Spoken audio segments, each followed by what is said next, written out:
Ceux qui me connaissent le savent, je suis un énorme fan de Batman. J'adore son univers, j'adore les méchants, j'adore ses alliés, la Bat Family et même son majordome Alfred. J'aime énormément de choses chez Batman. Vraiment, je ne pourrais pas tout vous citer, les jeux vidéo, les séries, les films, mais on est plus là pour se concentrer sur les films. Donc ça a commencé en 1966 avec un film réalisé par Leslie H. Martinson et avec Adam West dans le rôle principal. Chacun est libre d'aimer s'il le souhaite. Personnellement, je suis pas très fan du Batman kitsch, mais je peux pas nier qu'il y a quelques blagues qui m'ont fait rigoler dans le lot. Mais quand tu aimes le Batman vraiment sérieux qu'on a maintenant, c'est clair que ce film il va pas très bien passer. C'est alors qu'en 1989, Tim Burton arrive dans les studios Warner et fait un film Batman, Batman. Donc sorti en 1989, réalisé par Tim Burton, avec dans le rôle principal Michael Keaton. Et surtout, Jack Nicholson en Joker. C'est surtout pour ça que le film est retenu. Et en soi, ce film est excellent. J'adore ce film. Il est super bien travaillé en termes de mise en scène, dans le symbolisme, dans les décors. Vraiment, Tim Burton a voulu faire une version sombre et en même temps assumée et délirante. Et c'est ce qu'il a fait. Le Joker a ses délires, avec ses gadgets, il les assume. Batman est sombre, il l'assume. Franchement, même en termes de personnages de développement, ce film est magnifique. Je le trouve excellent.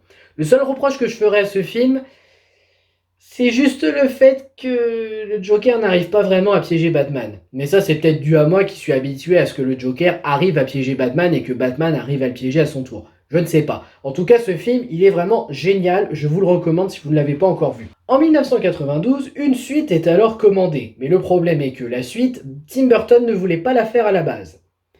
Mais il décide quand même de la faire, et pour ça, il recrute évidemment un nouveau casting pour des nouveaux méchants, garde Michael Keaton en Batman, et c'est là qu'apparaît Batman le défi, avec Danny DeVito en Pingouin et Michelle Pfeiffer en Catwoman, qui est encore aujourd'hui considérée comme la meilleure Catwoman qu'on ait eue au cinéma.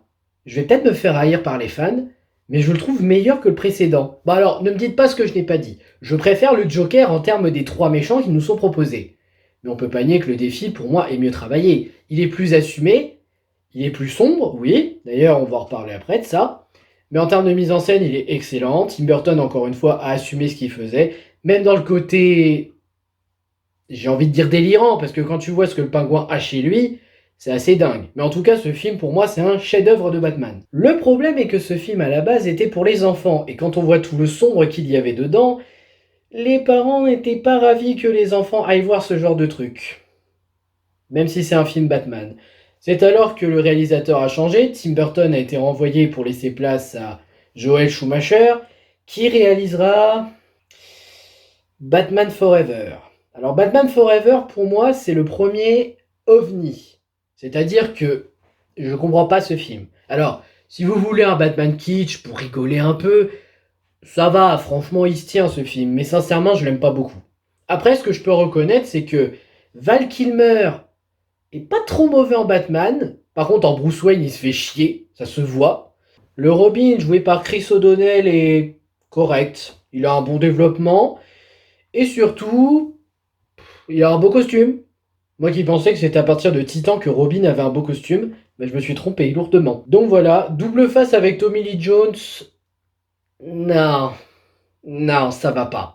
Ça va pas parce qu'en fait, Tommy Lee Jones joue comme s'il était le Joker. Et ça se voit du début à la fin. Alors oui, il aurait peut-être fait un bon Joker, même si ça vaut pas Nicholson, faut pas déconner. Mais c'est double face. Double face et le Joker n'ont pas du tout la même personnalité. Vérifiez par vous-même, hein.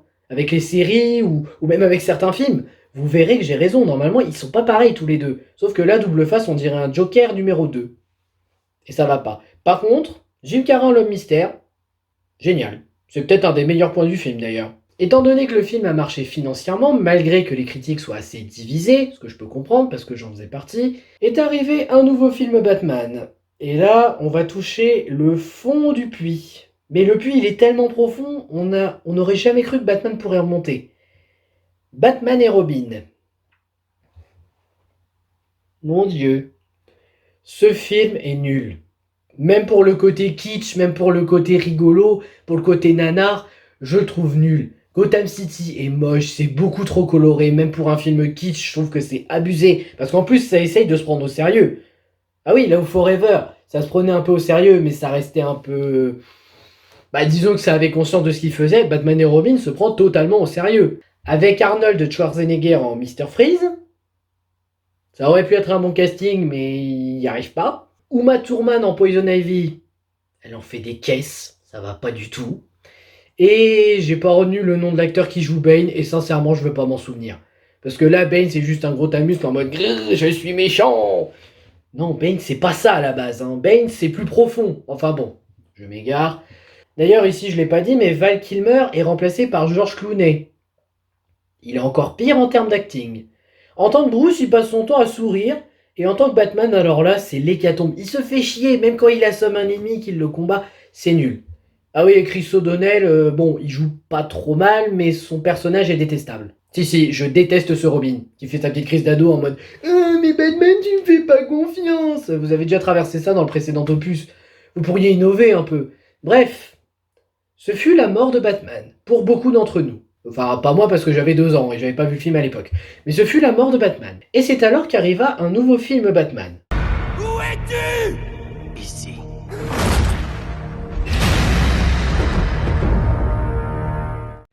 Christopher Nolan décide de faire un reboot de Batman. Batman a connu la mort. Qu'est-ce qui pourrait être pire? C'est ainsi que naît Batman Begins. Batman Begins qui est un renouveau. Ce ne sont pas les mêmes origines, ce ne sont pas les mêmes méchants, c'est vraiment totalement autre chose. Quelle est l'histoire de Batman Begins, me direz-vous? Eh ben on va en parler. Bruce Wayne est en quête de rédemption. Depuis la mort de ses parents, il est traumatisé et cherche un moyen de se soulager et même de soulager la ville des criminels. C'est alors qu'il se rend dans une montagne où il rencontre la Ligue des Ombres et dont il va faire partie, jusqu'à rentrer à Gotham pour devenir quelque chose d'autre. Un héros, un symbole. Le Batman. En gros, c'est l'histoire du film, si je peux la résumer ainsi. Et qu'est-ce que j'ai pensé de cet opus? Batman renaît de ses cendres. Batman renaît de ses cendres. J'ai pas d'autre mot pour l'affirmer. Là, c'est génial, parce qu'on a un Batman, un reboot, qui nous a prouvé qu'on pouvait encore faire des bonnes adaptations de Batman, malgré qu'on ait touché le bas. Malheureusement, il y a aussi du négatif, et on va commencer par ça. Alors déjà, bien évidemment, j'ai repéré quelques petits faux raccords. Oui, je sais, je suis chiant avec ça, mais j'y peux rien si je les repère. Et en général, quand je repère, j'évite de faire en sorte que ce soit ceux de Michel et Michel de Faux Raccords. J'adore leur émission. Bref, j'ai juste vu une petite répétition d'un élément qui se détruit, c'est quand Bruce Wayne s'enfuit. En fait, il va sur une échelle et c'est le même élément qui se brise 2 fois. Donc en fait, il fait 2 fois la chute. En soi, c'est pas grave, mais je voulais quand même le souligner. Sinon, il y a une chose que je regrette, c'est l'épouvantail. Alors, l'épouvantail en soi, il tient dans ce film. Il tient, vraiment, je le pense. Il est bien développé, il est bien introduit, c'est un méchant secondaire qui fonctionne. Ce que j'ai pas aimé, c'est son final. Il se fait battre ultra facilement. C'est genre, tu vois un ennemi arriver en mode badass, en mode ultime, tu te dis « Oh mon dieu, il va nous mettre des bâtons dans les roues !» Et là, tu vois qu'il se fait battre comme une merde au bout de... Bon allez, on va être gentil, 10 secondes. Non. Je sais pas si c'est la faute des scénaristes, hein, mais vous auriez pu essayer de faire une meilleure fin pour l'épouvantail.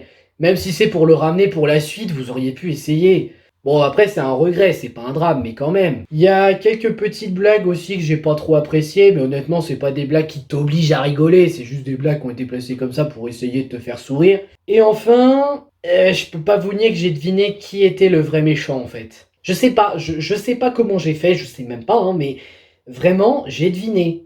Donc ça fait que le truc est prévisible et ça m'a un peu dérangé. Mais ça, on en reparlera en partie spoil, parce que oui, je continue le partie spoil et no spoil, malgré que pratiquement tout le monde a vu le film aujourd'hui. Donc là, on va commencer à aborder les points positifs du film, à commencer par, bien évidemment, Bruce Wayne, alias Batman, alias Christian Bale. C'est un milliardaire qui ne sait pas quoi faire de son argent, d'ailleurs il refuse d'utiliser l'argent de ses parents, il veut se débrouiller par ses propres moyens depuis leur mort, et il cherche la rédemption, il cherche à devenir quelque chose dans sa vie, et on peut le comprendre. Je veux dire, le soir où il a perdu ses parents, il a tout perdu. Alors il y en a qui font la blague en mode « Non, il a toujours ses milliards !» Oui, mais quand t'as plus l'amour de tes parents alors que tu les aimais, est-ce que tu crois vraiment que c'est la priorité, ton argent? Je ne crois pas. Donc oui, c'est un homme torturé par son passé, mais qu'on aime, et surtout quand il devient Batman, Ouh, ça va péter des culs, je vous le dis. Après, on a Rachel Dawes, jouée par Katie Holmes. C'est une procureure très performante et je pense qu'elle est aussi avocate. Je connais pas trop le métier de procureur, c'est pour ça que je dis ça. Elle cherche à aider Bruce en faisant de son mieux, tout en essayant d'éradiquer le crime de la ville, parce qu'elle sait qui est responsable et elle essaye de s'en débarrasser, tout en restant du bon côté de la loi. C'est une femme attachante, dans sa manière d'aider Bruce, dans sa manière d'essayer de le soutenir, mais aussi tout simplement dans sa manière que c'est une procureure très performante. Vous voyez, il y a tous les procureurs de la ville qui vont lui dire « Non, surtout, fais pas ce dossier », et elle va y aller, elle a pas peur. Et c'est peut-être pour ça que j'adore ce personnage. Elle a peut-être inspiré Lois Lane dans Man of Steel, faudrait que je vérifie, tiens. Ensuite, évidemment, on a Alfred Pennyworth, joué par Michael Caine. C'est le domestique de la maison Wayne, mais c'est aussi le père adoptif de Bruce depuis qu'il a perdu son vrai père. Il est là pour veiller au grain, il est là pour prendre soin de lui quoi qu'il arrive, et il est là pour l'aider quelles que soient ses décisions. J'adore cet homme. Et on sent que sans lui, Bruce ne serait pas allé loin. J'ai même envie de dire, imaginons qu'Alfred n'ait pas été là alors que Ra's al Ghul était là. Là, je pense que Bruce aurait pu prendre le mauvais chemin. Je dis ça gentiment, hein, c'est une hypothèse. Ensuite, on a Lucius Fox, joué par Morgan Freeman. Il est responsable du département technique et armes de Wayne Industries, ou Wayne Enterprise, oui c'est vrai que c'est Wayne Enterprise dans cette version, et il est là pour aider Bruce Wayne à devenir un bon justicier. D'ailleurs il est ultra intelligent parce qu'il a compris tout seul que Bruce Wayne était Batman. Non mais vraiment, personne lui a dit, il a deviné tout seul. En tout cas, on sent que c'est un homme très intelligent qui arrive à bien aider Bruce et... on peut le dire aussi, sans lui, le Batman n'y serait pas allé loin. Ensuite, on a James Gordon, ou Jim Gordon, ça dépend des versions. Là, on dit Jim Gordon, joué par Gary Oldman. Il est lieutenant de police, il fait de son mieux pour respecter la loi malgré qu'il ait des collègues gripoux qui passent leur temps à voler les autres. Bonjour Flass. Oui, Flass. D'ailleurs, je sais pas s'il est dans le comics, lui, vous pourriez me le dire. En tout cas, James Gordon, c'est un flic que j'adore. Il est super bien traité, il sait consoler Wayne au début, et surtout, il a vraiment le sens de la justice. Jusqu'au bout, il veut faire la justice. Que demander de plus? Je veux dire, Jim Gordon, c'est un homme droit. Il a jamais déraillé, que je sache. Donc là, voir ça, c'est juste génial. Interprété par un acteur talentueux, encore une fois. Concernant les méchants, nous avons Ra's al Ghul. Donc, je vais pas vous dire qui il joue, sinon ça serait du spoil. Mais Ra's al Ghul, c'est un tyran. Il est à la tête de la Ligue des Ombres. Il veut à tout prix éradiquer le crime et l'impureté. Donc il veut détruire Gotham, corrompu par le crime. On peut comprendre ses motivations. Je dis pas qu'il a raison de vouloir détruire la ville, mais on peut comprendre qu'il veuille détruire la ville. Pour lui, c'est sa solution, c'est comment éradiquer le crime. Bah tu l'extermines. Il fait un peu comme Frollo dans le bossu de Notre-Dame, si vous voulez. Il voit les fourmis, pour lui c'est Gotham, il dit que c'est les criminels, et hop, il écrase. C'est pareil. Moi je trouve que c'est un bon méchant, Ra's al Ghul, pour ce film. Bon, je vais pas faire un classement des méchants, mais en tout cas, je trouve qu'il est bien pour ce film. Ensuite, on a Jonathan Crane, l'épouvantail. Bon, comme je l'ai dit, il a une fin assez naze, mais le personnage en lui-même tient la route.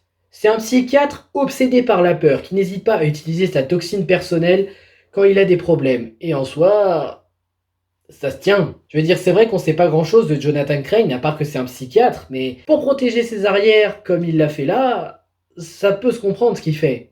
En plus, il est malin parce que son gaz, il est indétectable, je crois. Et on a aussi Falconet, le parrain du crime de la ville de Gotham. Il gère les affaires de la criminalité de la ville, et il est utile pour que Batman naisse, en fait. Et même pour que les procureurs se battent pour Gotham, et même la police. Voilà, je peux rien dire de plus. Bon, question personnage, j'ai fait le tour. La relation amoureuse entre Bruce et Rachel est particulière, mais très bien gérée, je trouve. Surtout vers la fin, en fait. Parce que le début, t'as pas l'impression que c'est de l'amour, enfin, si un peu, mais plus de la part de Bruce que de Rachel. Et à la fin, tu sens que la relation a de l'impact. D'ailleurs, ils disent clairement pourquoi la relation n'aura pas lieu. Le symbolisme est très important pour moi dans un film de super-héros, et là, il fonctionne très bien. Batman représente le nouvel espoir de la ville, parce que oui, il y a que lui comme espoir pour l'instant, mais même la toxine, la criminalité, Gotham pour Ra's al Ghul, le symbolisme est vraiment bon en fait. Vraiment, il est efficace. Même si je sais que c'est quelque chose qu'on remarque pas beaucoup, moi je trouve que le symbolisme est efficace. L'univers est intéressant, on a juste quelques aperçus avec quelques lieux, quelques personnages, quelques tenues, mais on a aussi quelques easter eggs qui vont élaborer l'univers un peu plus et qui donnent envie justement de le voir un peu plus. Je garde ça pour la partie spoil. La tension est réussie aussi, il m'est arrivé d'avoir peur, bon pas pour Bruce Wayne, mais plutôt pour des personnages secondaires à côté de lui. Oui, ça m'est arrivé d'avoir peur la première fois que j'ai vu le long métrage. Oui, ça m'arrive, c'est bon, j'ai le droit d'avoir peur pour des personnages que j'apprécie, merde. D'ailleurs, en parlant de ça, il y a un truc que j'aime beaucoup de ce film, c'est que là, il aborde Batman d'une manière réaliste. Là où Tim Burton allait dans l'assumer tout en restant dans le délirant, Schumacher, elle est dans le kitsch. Là, c'est réaliste. Vraiment, c'est le Batman le plus réaliste qu'on ait. C'est peut-être pour ça que c'est le plus apprécié des trois d'ailleurs pour la majorité des fans d'aujourd'hui. J'ai dit la majorité, j'ai pas dit tout le monde. En tout cas, je trouve que cette dimension réaliste rajoute un plus à ce Batman et lui donne sa propre identité. C'est ça qui est beau, ça lui donne sa propre identité et ça donne envie justement de voir ce que ça donne avec cette propre identité. Bah comme ça, au moins, les trois Batman ont leur identité. Le jeu d'acteur est évidemment très bon, hein. Christian Bale est super à l'aise en Bruce Wayne. Mais le jeu d'acteur est très bon, hein. Franchement, j'ai bien aimé le jeu d'acteur. Tous les acteurs sont investis dans leur rôle, surtout Christian Bale en Batman, franchement, il est très bon, je trouve. Michael Caine en Alfred, magnifique. Et même Cathy Holmes en Rachel Dawes, elle est pas trop mal. Mais après, je connais pas sa filmographie, donc je peux pas vraiment la juger en tant qu'actrice. Mais en tout cas, la majorité du casting, je trouve que ça s'en sort à merveille dans leur rôle. Même les petits rôles. Les costumes sont vraiment magnifiques. Je sais pas pourquoi, mais je trouve les costumes efficaces parce que non seulement les costumes simples, ils arrivent à te définir les personnages, comme par exemple au début où Bruce il a une tenue toute simple et après il a des tenues de beau gosse de milliardaire quand il commence à être le Batman. J'ai dit commencer, attention. Et surtout sa tenue de Batman, oh elle est magnifique. Franchement j'adorerais avoir la même à la maison. Mais je l'aurais pas parce que je suis pauvre. La mise en scène est très bonne, hein. Christopher Nolan a une très bonne gestion de la mise en scène. Enfin je dis Christopher Nolan mais ils ont toute une équipe dessus.